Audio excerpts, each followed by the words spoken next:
99% लोग नहीं समझ पाए पीएम मोदी का मास्टर प्लान और सड़क पर उतरकर हिला दिया हिंदुस्तान। अग्निपथ योजना बदलेगी सेना की तस्वीर, आधी खबर सुनकर आप मोदी को अपना दुश्मन मत मानिए। 20 साल बाद खुलेगी अक्ल, तब समझ पाएंगे अग्निपथ। कांग्रेस को ये कदम 20 साल पहले उठाना था। जिस योजना को समझना चाहिए उस योजना पर देश उलझ कैसे गया। सेना में सिर्फ 4 साल की नौकरी, बात हवा में ऐसे फैली कि देखते ही देखते बिहार से लेकर हरियाणा तक विरोध होने लगा। लेकिन क्या आपने एक बार भी सोचा सरकार ऐसा क्यों कर रही है? अग्निपथ योजना पर आए उससे पहले हम आपको कुछ ऐसे आंकड़े दिखाना चाहते हैं जो आपकी आंखें खोल देगा और आप कहेंगे 20 साल बाद देश समझ पाएगा पीएम मोदी ने देश के लिए, देश की जनता से पंगा क्यों लिया था। 1962 में भारत और चीन के बीच युद्ध हुआ था। भारत की शर्मनाक हार हुई थी। जानते क्यों? भारत के पास ना तो सही संख्या में सैनिक थे, न ही हाईटेक हथियार। नतीजा चीन ने हरा दिया था। 2022-23 में भारत सरकार ने रक्षा के लिए 5,25,166 करोड़ का बजट पेश किया। इसमें करीब 20% यानी 1,19,000 करोड़ रुपए सरकार हर साल पेंशन में बांट देती है। हर साल सरकार 2,33,000 करोड़ जवानों पर खर्च करती है। इसमें हथियार शामिल नहीं है। सरकार के पास मात्र 40% बजट बचा है, जिससे आप दुनिया की मजबूत सेना बनना चाहते हैं। यानी कमाया लाखों लेकिन खाया पिया तो बचा नहीं हजारों। इसलिए आँख खोल कर देखिए ये रिपोर्ट।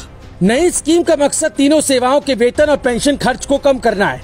पिछले कुछ सालों में पेंशन का बोझ बढ़ा है और सरकार हथियार खरीदने वाला बजट भी पेंशन में बांट रही है। देश हित में तो अग्निपथ फैसला 100% सही लगता है। अगर व्यक्ति विशेष के लिए देखें तो योजना अच्छी नहीं लगेगी। यही कारण है देश के युवा अपने अपने हिसाब से फायदा देखते हुए सड़कों पर उतर आए। विरोध की असली वजह ये भी नहीं है। विरोध की असली वजह है अग्निपथ की उम्र सीमा। आपको याद है जब आप 17 साल के थे तो क्या कर रहे थे? जिस उम्र हम ये डिसाइड नहीं कर पाते उस उम्र सरकार आपको देश की सुरक्षा का जिम्मा दे रही है। दरअसल विरोध के पीछे का तर्क है 17 साल यानी पढ़ाई की उम्र। लेकिन हमने पड़ताल की तो पता चला 17 साल देश में कई नौकरी में जाने का सबसे सही समय होता है। फिर उम्र का विरोध क्यों? अग्निपथ योजना में ही क्यों किया जा रहा है? IIT, PMT, NDA जैसी परीक्षा को आप 17 की उम्र में पास कर अपना भविष्य बना सकते हैं।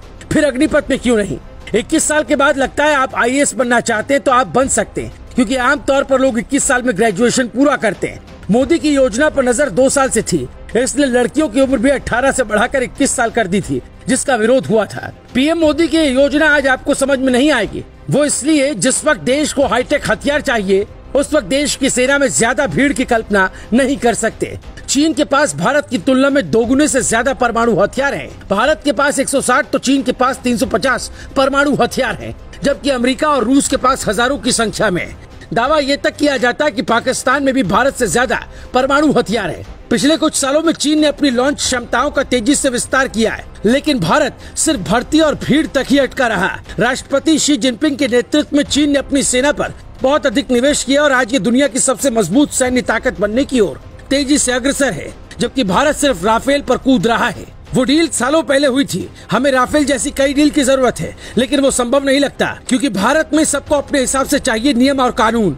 अब आप तय करिए, देश हित के लिए मोदी का अग्निपथ चाहिए या फिर आपको ये विरोध का तरीका पसंद है। जिस देश की नौकरी करने वाले हैं उसी देश को चोट पहुंचाना राष्ट्र हित में नहीं हो सकता है।